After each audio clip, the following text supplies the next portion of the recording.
How does IHL protect civilians in armed conflict? Imagine a world where, even in the chaos of war, certain rules are followed to keep innocent people safe. That's what International Humanitarian Law, or IHL, aims to do. It's a set of rules that help limit suffering during conflicts. The core idea is to protect those who are not fighting, especially civilians. These are people who are not part of the armed forces or organized groups. They include children, women, the elderly, and anyone caught in the fighting. The main principle that guides civilian protection is called the principle of distinction. This rule says that parties in a conflict must always tell apart civilians from soldiers. Only military targets can be attacked. Attacking civilians or their homes is considered a war crime. This rule is written in the Geneva Conventions and is recognized by all countries. It's also part of customary international law, which means it's accepted as a universal rule. A civilian is anyone who is not a member of the armed forces or organized groups involved in the conflict. Civilians are protected unless they are directly taking part in hostilities. Direct participation means doing acts that cause harm to the enemy, like fighting or sabotaging military equipment. When civilians are not participating, they must not be targeted. Even when military targets are involved, parties must take precautions to avoid harming civilians. This means they should choose weapons and tactics that cause the least harm possible. They must also give advance warnings if possible, so civilians can leave dangerous areas. The rule of proportionality is important here.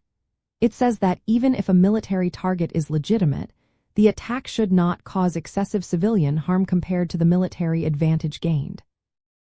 Certain groups of civilians need extra protection because they are more vulnerable. Women, children, refugees, and displaced persons face higher risks during wars. IHL has special rules to protect them from violence, sexual abuse, forced displacement, and other dangers. For example, children who are orphaned or separated from their families should receive care.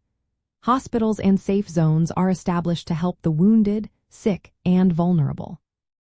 The term protected persons refers to civilians who are in the hands of a party to the conflict but are not nationals of that party.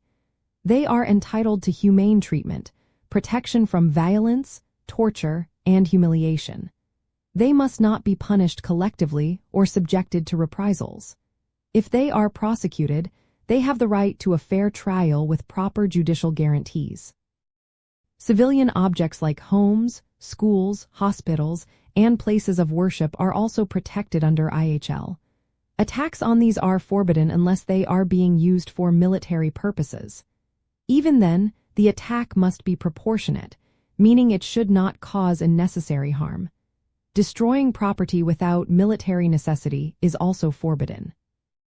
In real life, protecting civilians means armed forces must be very careful. They should warn civilians before attacks if possible, choose weapons that minimize harm, and avoid using civilians as shields. Humanitarian organizations and medical teams are allowed to help civilians, and parties must make sure they can do their work safely. Despite these rules, civilians often suffer greatly. They face death, injury, displacement, and loss of essential services like water and shelter. The law tries to limit these harms, but violations still happen. That's why awareness, compliance, and accountability are so important. Following these rules helps reduce suffering and keeps human dignity intact even amid violence.